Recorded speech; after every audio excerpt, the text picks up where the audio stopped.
अस्सलाम वालेकुम जी।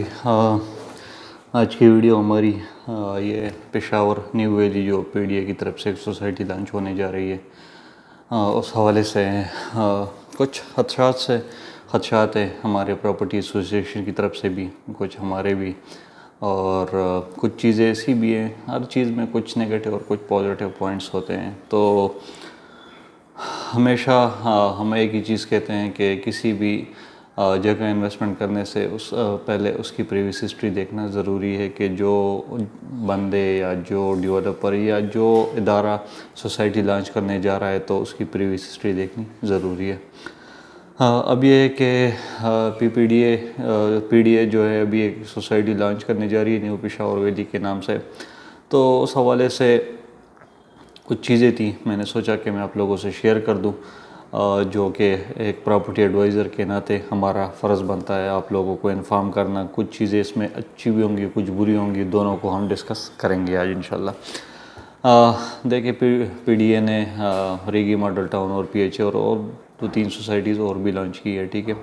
अब हमारा गिला ये बनता है कि यार रीगी मॉडल टाउन को ऑलमोस्ट 32 साल हो गए हैं, ठीक है। 32 साल में आप लोगों ने जो डिस्प्यूट है रीगी मॉडल टाउन में, आज तक उसको रिज़ॉल्व करने की कोशिश नहीं की। अगर कोशिश की है तो सिंसियर कोशिश नहीं की कि ये मसला हल हो जाए। क्योंकि आप सोचें, जिस बंदे ने 1991, 92, 95, 2000 में भी एक प्लॉट लिया और आज भी उनकी पोजीशन नहीं है, तो ये एक ख़तरे की बात है, ठीक है। अब आप नई सोसाइटी लॉन्च करने जा रहे हैं, इसका मतलब है कि आपने पीछे सोसाइटी को छोड़ दिया और आगे सोसाइटी को लॉन्च करने जा रहे हैं, ठीक है। अब ये है कि जो बंदा अभी इसमें इन्वेस्टमेंट कर रहा है तो उसके साथ कुछ चीज़ें हैं जो बड़ी ज़रूरी है डिस्कस करना।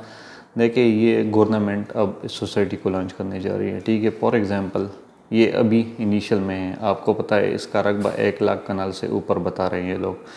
तो एक सोसाइटी जब 1 लाख कनाल से ऊपर होगी तो उसको बनाने में कम से कम, अगर इन केस बहुत तेज़ डेवलपमेंट भी करे तो कम से कम 8 साल लग जाते हैं। और जो चूँकि गवर्नमेंट इदारा है, गवर्नमेंट्स चेंज होती रहती है, तो कम से कम इसको 20 साल लग सकते हैं, ठीक है, इन केस अगर ये तेज़ डेवलपमेंट करे तो। अब यह है कि जिन लोगों ने शुरू में इन्वेस्टमेंट की और शुरू में जो है, हमेशा एक सोसाइटी जब गवर्नमेंट लॉन्च होती है शुरू में उसमें रेल पेल हो जाती है बहुत तेज़ी से। तो इन केस अगर आप ये सोचते हैं कि आपके पास पैसा बहुत है, आप रिस्क ले सकते हैं, रिस्क एबिलिटी है आप में, तो आप इसमें इन्वेस्ट करें, ठीक है। इन केस क्योंकि इसमें प्रॉफिट चांसेस भी बहुत ज़्यादा है, लॉस के चांसेस भी बहुत ज़्यादा है। वो कैसे कि फॉर एग्जांपल ये सोसाइटी लॉन्च हो जाती है, उस टाइम इनकी गवर्नमेंट नहीं रहती, ठीक है। तो दूसरी गवर्नमेंट अब इसमें इंटरेस्ट लेती है या नहीं, तो इनकेस अगर ये इंटरेस्ट नहीं लेती तो आपके पेमेंट वहाँ पे फंस जाएगी, ठीक है। वो ज़मीन अब पड़ी रहेगी जब तक ये सोसाइटी पे काम नहीं होगा, और दूसरी क्योंकि लेने वाला कोई नहीं होगा। तो इनकेस अगर आप में रिस्क एबिलिटी है और आप ये कहते हैं कि मैं रिस्क ले सकता हूँ, तो फिर तो ठीक है, आप इसमें इन्वेस्टमेंट करें। इनकेस अगर आप रिस्क नहीं ले सकते और आप कहते हैं कि नहीं, इतनी पेमेंट करके मैं रिस्क नहीं ले सकता, तो और भी सोसाइटीज़ है, आप उसमें इन्वेस्ट करें। बेशक उसमें प्रॉफिट कम होगा लेकिन लॉस के चांसेस भी कम हो जाते हैं। तो हमेशा ये चीज़ याद रखें कि किसी भी सोसाइटी में आप इन्वेस्टमेंट करने से पहले उनको आप उसकी प्रीवियस हिस्ट्री ज़रा देख लिया करें। बाकी जो लोग काम कर रहे हैं, मैं बेस्ट ऑफ लक, लेकिन मेरी जो अपनी सजेशन है वो यही है कि फ़िलहाल इसमें काम करना रिस्की है, और ख़ासकर हमारे इन्वेस्टर के लिए, ठीक है। हमें तो अपना कमीशन मिल जाता है, लेकिन मैं अपने इन्वेस्टर को सजेस्ट फ़िलहाल नहीं करता, ठीक है। जब टाइम आएगा इंशाल्लाह तो हम बता देंगे, लेकिन फ़िलहाल ये है कि ये बहुत रिस्की इन्वेस्टमेंट है। जज़ाकल्लाह।